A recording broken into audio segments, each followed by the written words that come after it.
Hi folks, and welcome back to the plot. You've seen the thumbnail. You know that something has gone a bit wrong, which is entirely par for the course on this allotment.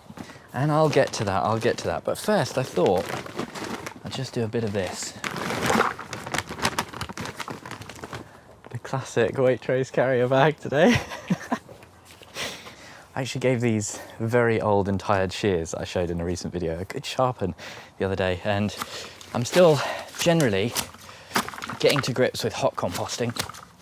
And you know, that's a good example of what started as a mistake. You know, me putting the wrong things in the compost in the wrong kind of form, not chopping them up small enough. And it's a lesson I've learned, an adaptation that I've made, and we're going to be talking about some more mistakes in a bit. I'm just going to get this nice and chopped up, some kind of cut flowers, a bit of food waste. But something else I've done, thank you very much to my patrons who have let me buy, check this out, a cardboard shredder. Very good. Now I know that's quite blue, and there's a bit of, some people say you shouldn't really use coloured cardboard, but this one is from a flower company that's super biodegradable and friendly. This is what it looks like when I do it by hand. Not ideal, but I've only got so much time and patience for it. So that'll still go down. It'll just take a bit longer, but that's how we started doing it by hand. And this is probably about twice as much material in the same space here as well, which is really cool. I just bought a little kind of cardboard shredder. I think it's about 40 quid. It's quite powerful, you know, it's enough to go through cardboard. And let's go and look at how the Hotbin is doing. Oh man, there's like some lemon or some orange or something in this, and it smells so good. A fork would be a good idea. Let's give this a mix. Where have I put that? Who knows? Oh yes. I actually put it in the shed where it was meant to be. This is just a light sort of border fork. I normally use this for wood chip, but it's quite good for kind of mixing, just not good for digging. Let's have a look in here. What we've got, the thermometer on the top just says 20, but I opened it up just the other day and it was cooking. It was cooking in here. Oh yeah. Oh, it's sludgy. Oh, it's really sludgy. Let me show you. So I've just been in here giving it a bit of a mix, and you can see actually there's still quite a lot of stems, quite a lot of chunky stuff. So I think I'm going to spend a bit of time going through again with just some secateurs and some shears. It's pretty laborious, but you know, it's one of those things, we want to get it right, and I want to get this chopped up a little bit more, and then I can mix in all that cardboard, dry it out a little bit, and hopefully this will continue to improve. I was expecting there to be a bit more heat in it. I opened this maybe a week ago, start of the week, and it was roaring. There's a bit of gentle heat in it today, but it has cooled down an awful lot, so I need to keep working on this. Shame I didn't get it right first time. It would have been easier to chop it up before it had gone in the composter, but you know, we're moving in the right direction. So a bit more time chopping this up. We'll do it right, we'll do it right.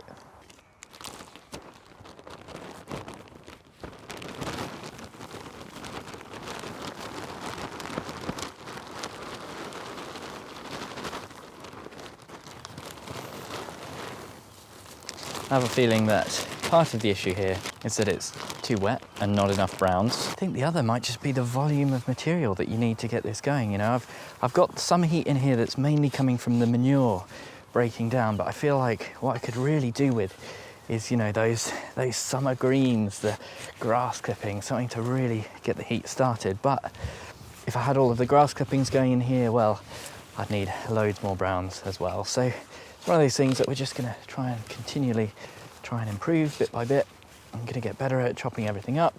We're much better now at getting every single scrap of food in the kitchen. If there's anything that Jess is heading towards the bin with, I'm like, no, the compost. Think of the hot compost. I need as much as I can. And these things are hungry, so we'll keep moving.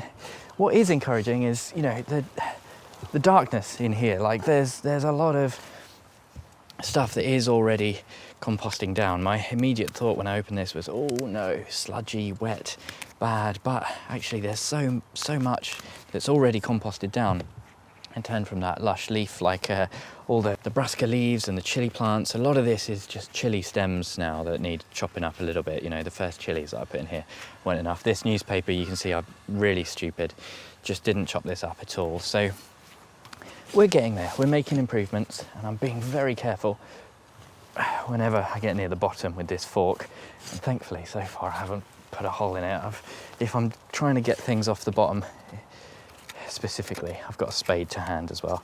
Bit of a crap spade, that one, but it does the job. I feel like what would be a good idea is if I could get hold of, you know, some waste from like a cafe or a restaurant or something like that. You know, if they were getting rid of all their vegetable trimmings, that would be an amazing source of compost, wouldn't it? Has anyone ever done that? Have you ever got like an external source for your compost?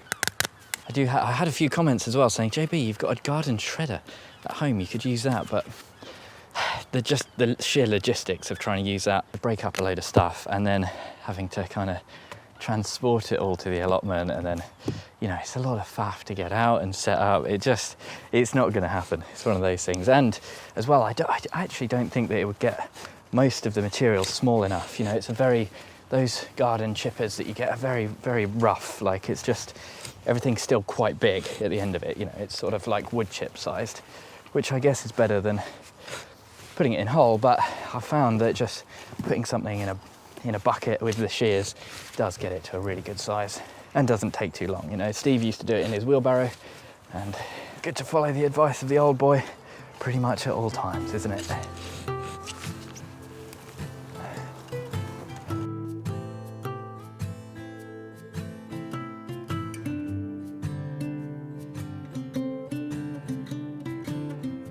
Even after a really good mix, you can see there's quite a lot of cardboard kicking around in here, so, you know, the shredded stuff, so it looks like that was a good amount. And like I say, we'll just continue to add to it, continue to chop it up as I go, continue to hope that we'll get some heat in here. It is slightly harder to keep these going over winter, I think. Until next time, Hotbin. Oh, I'm quite warm after that. Don't forget your gloves, JB. Now, I'm a bit of a walking contradiction sometimes. You'll note that a lot of the time, I spend a lot of time talking to camera and kind of figuring out what to do next. And that's I've just learned that that's quite a good process for me, actually. I do get the odd comment though, that just, JB, why talking so much? Get stuck in. And when I was down here, I think it was Monday, didn't have much time. I've gone past it. And I thought it would be a good idea just to prune the apples. Fun fact, I actually forgot my camera. That's what really happened. I came up to film the video about how to start vlogging. Didn't have my camera, I had to wait ages till I could go home. While I was here, sharpened the tools and thought, oh, time to prune the apple tree. So I've just given the apple tree a little prune, probably could do with a bit more. And the other thing I did was look at the plum trees and go, they need some work. Now, I might have some footage of the plum trees before I started butchering them, but I don't actually think I do. This bit of the plot at the back has always been just a bit of an eyesore, a bit crap. In spring, I left them. I kind of forgot to prune them because, you know, there's 100 things to do in spring, isn't there? And as well, it was all overgrown. You can see, hopefully, I've cut back all the bramble, that corner, that bin, that upside down wheelie bin. You couldn't see before because of just the brambles that were growing in here. And I decided to start butchering the plums a little bit. You might remember I didn't get a single plum this year. I'm not exaggerating, not a single plum. There were lots of fruit on the trees, but they all just went moldy. I think a lack of airflow. We've got some more plums at the back there that are the neighbours, and they look a bit neglected too, or just in dire need of a prune. But for whatever reason, the plums were not happy. The branches themselves were just completely laden. They were basically touching the floor. They were drooping right down, really, really unhealthy trees. And I know that generally the done thing is to prune these in spring because of something called silver leaf disease. It's sort of the main baddie when it comes to plums. And oh boy, have we made a mistake. So the reason that you're not meant to prune in autumn and winter because of silver leaf disease is because the fungus, the silverleaf fungus, sets its spores around this time of year, autumn and winter. And what it does is it lands in the fresh wounds of your plum trees or your soft fruit trees. And from there, it can get pulled in to the plant. Now just look at this. This is an unhealthy tree. It's covered in like fissures and yeah, look at this one. A massive fissure there. So I kind of knew that, I think, to be honest, they're on the way out. This is a bit of a last-ditch attempt to give them a second chance. But the problem is, I was aware of silverleaf disease, but I should have done a bit more reading and a bit more research before I started hacking away at these, because I've got a picture here. One of the stems basically was here. There were 4 here, and there was one that was completely dead, and I cut that right back. But it was covered in fungus, and I took a picture because I thought, oh, that's quite cool. Then when I went on the RHS page, that is the silverleaf fungus. Now, that basically means, I think that's the cause of a lot of these problems. And there was another telltale sign, which was this, the staining. When I cut into a lot of these stems, they have a very characteristic staining, which apparently indicates silverleaf virus, or silverleaf fungus, I should say. This is the bad stem. You can see it's basically just an open wound all the way up there, and there's that marking in the wood.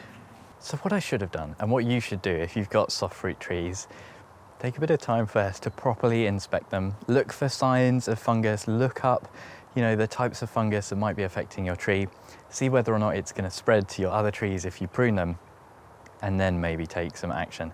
Preferably prune them in spring like you're meant to. Now, this isn't the end of the world. There's this tree at the back is just crazy. This one has got multiple stems. It's down to 3. It did have 5, and it might even be 2 different trees, but I need to cut that right back. I think maybe take that down to just 2 stems this year, see how it gets on, see if they're different trees or not. I'm not too sure, but that one needs a huge lot of work. You can see I've had a go at it already. This one has come out. This one looks like it might just survive. It's actually not got much signs of damage, although saying that, there is a little bit, but generally this is probably the healthier tree. It's the smallest tree. So I've got hope for that one. This one, though, I'm not too sure about. This one is the one that I just showed you with the serious fissures. So the fact that they're already so damaged, and I'm not particularly attached to these, but one of the problems with allotments, this is a uniquely allotment issue. The person who planted these have a plot a few over. They're very friendly, they're very kind, but if they come by and they see that I've hacked down all their plum trees, it's just a little bit uncomfortable, because you've got to kind of say, oh, yeah, I think they had a disease and they weren't very healthy. And it's just something that you need to consider, you can't always just, you can. This plot is now mine, it's my tenancy. Now, it would be within my rights to cut down anything I want and completely chop and change everything, but it just feels a bit mean, So, yeah, that's just a little something to consider on allotments sometimes. But the real mistake I've made, I think, and the thing that I would have done differently, because to be honest, if I'd seen that this was silverleaf fungus, I know I'm talking about this a lot, but if I'd seen that this was silverleaf fungus, identified it properly, I probably still would have done all this. But what I wouldn't have done is left all of this on the floor, all of this brash, for a few days, because when it's on the floor, it can still set spores, and they're all quite close to the open wound. So I should have stacked this away somewhere else and probably burned it. But hey ho, we move, we learn. And I think what I'm going to do is process a load of this up, get it chopped up a bit smaller, get it tidied up, and get it moved away. And hopefully, I'm actually going to take out another one of those stems as well, but hopefully these will give a little bit of a better show next year. We'll see.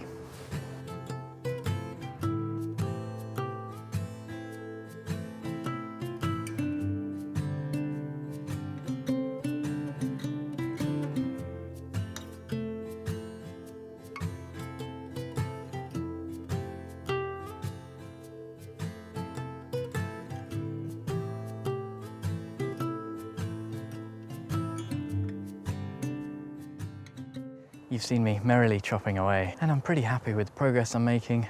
I do think I'm going to need to have a bit of a burn up though, and as a rule, it's kind of my last resort. I think with kind of woody material and that kind of stuff, if you can compost it down, chop it up small enough, or turn it into wood chip so it's going to compost, it just makes sense. It's nice to keep that organic matter in your garden system rather than sending 90% of it into the air. There's not really a need if you can avoid it. However, I would say this is starting to get to the point where really you do need to do it.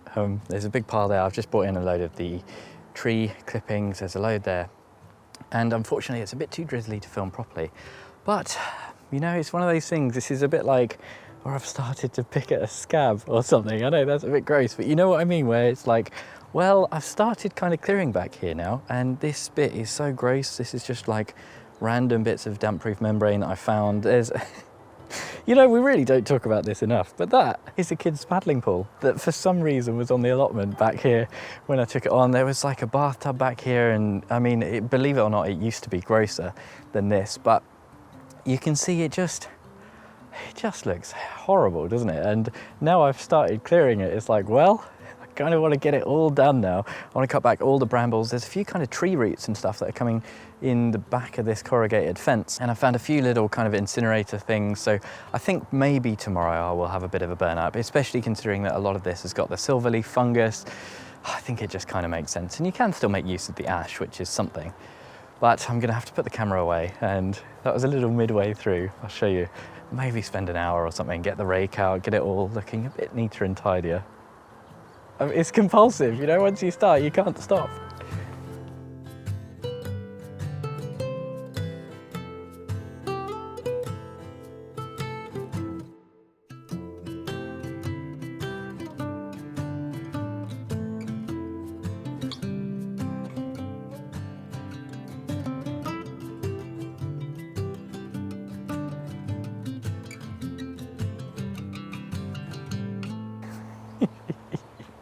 So I've just stopped to have a bit of lunch, and I've eaten too much, to be honest.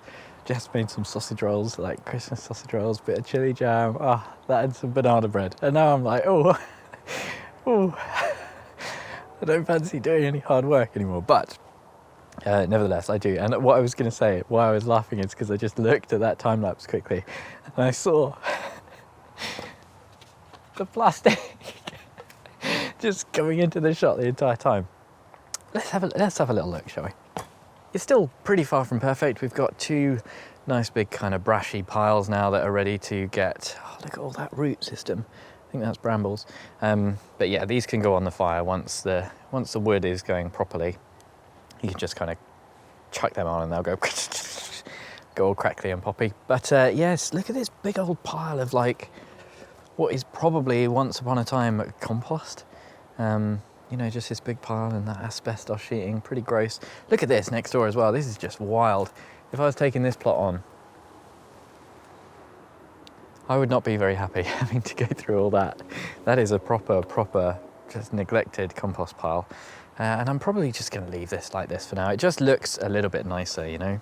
I would quite like to do something with this area. I don't know, I was thinking maybe just some spring bulbs or something for now to kind of pretty it up a little bit. You can see a lot of the grass is dying back where it's sort of been partially covered, and the issue is I don't know what's going to happen with these trees. I've got a feeling they're on their way out. So if we take out all of these trees, then I'll have like a whole new bit of planting area, either for new trees or maybe some beds, or maybe both, to be honest. Maybe it would be cool to do like some fruit tree guilds or something like that. I know Niall is really into those at the moment, and he keeps saying they're just so good. So maybe that's on the cards for the future, but I don't know. For now, it's just nice to have that a little bit tidied up, because that is something I literally never ever do on the plot. But the plastic, the tunnel needs some work, doesn't it? I know, I'm sorry. I've been stringing you all along with this plastic, but the plan is, what I want to do, I think, next is start on this properly. You'll notice during the week, I have been up and I've moved all the stuff. This was all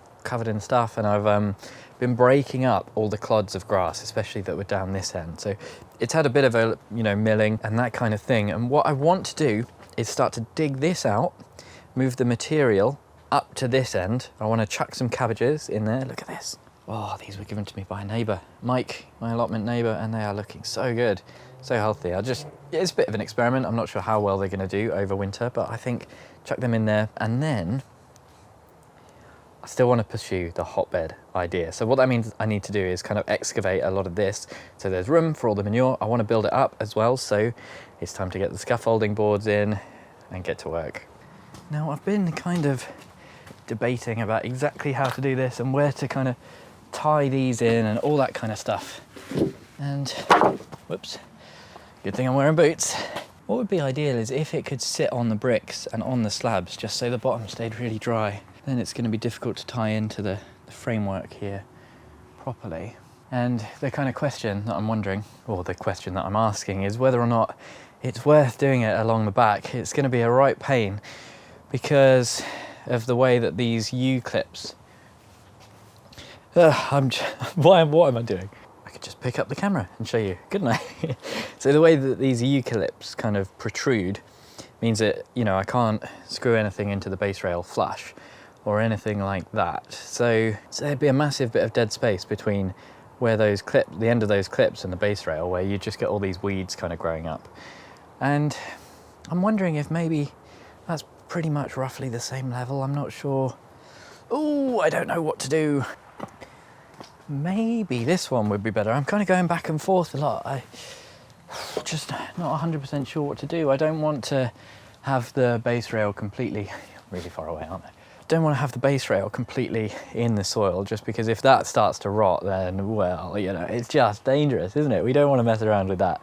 So I've always intended to keep the soil below that base rail, but you can see there's still quite a lot of space, especially down, well, this end it's slightly higher, the soil is, and then down this end, there's actually loads of space along there. So I'm thinking maybe if I go with the shorter board there, and this one as well, this big board, I feel like that would just be quite an obstruction, to be honest, and make gardening in here, you know, tending to the plants and that, a little bit awkward.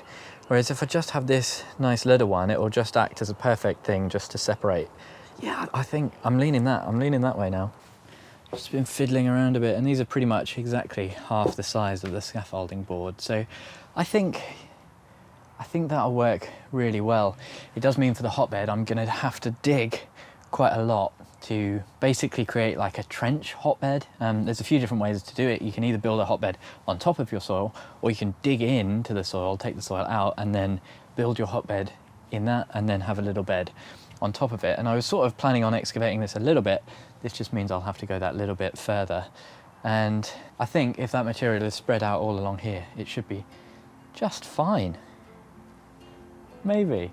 I'm gonna give it a go. I think I've done a lot of talking. This might be a really long episode, so I'm gonna get this done.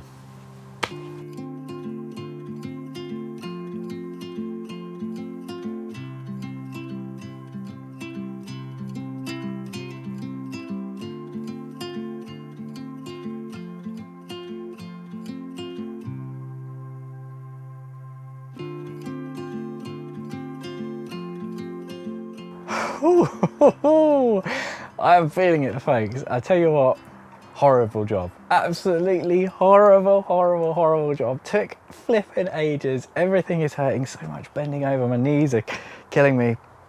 And basically, I just wanted to make sure that the bricks and this timber lined up. I could have had the timber on the floor, but A, I didn't want it to start rotting through. This stuff is just lightly treated. It's not the best, you know?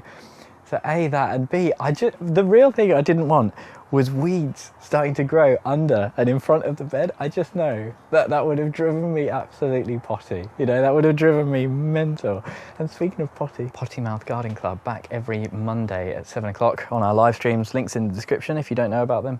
I'm feeling pretty good. I'm feeling pretty good that this is done now. So much, just moving the slabs a little bit, and it's a real shame because I had them all set up perfectly. We've got this little join here, just, whoa, we're going upside down. In there I just popped in a nail plate and a little bit of batten just to give it a bit of strength. And here, this I've just put in a little bit of a stake, just found a bit of wood. Turned it into a stake, a few screws in there, and that's really just to brace it, stop it from bowing out. But yes, look at these slabs that were perfectly laid. A big gap down the middle. You can see how much I've had to shift everything over. And I think that's just where I you know, it's just how I'd done them so that they were centre in the tunnel itself, not lined up with the door or anything. Unfortunately, we've still got all this to deal with at some point. But you know, the slabs just weren't quite wide enough, so I probably need another course of bricks if I want to do that properly. It might make sense to either have that as a retaining thing, or maybe just take all of these slabs off at some point and scoop all that soil onto something else, maybe into a raised bed or something like that. I don't know. That's one for another day, you know? Next thing for me to do is get this dug out, get it ready for the hotbed, and I really need to clean out the greenhouses as well. That's tomorrow's list, getting rid of all those chilies. It's starting to look really mank. But the reason I haven't really prioritised this with the hotbed is because it's still a little on the early side. I think it's good to start your hotbeds in January because otherwise they can kind of run out of heat a little bit too soon. That's what I've been reading in the Jack First book. Anyway, thank you ever so much for joining me. Hopefully I'll see you again next time. An extra special thank you to all of my Chili Pepper tier patrons: Tony, Bill, Pam, Louise, Mel, Michael, Denise, Socks in the Garden, and Andrew. Happy gardening, folks.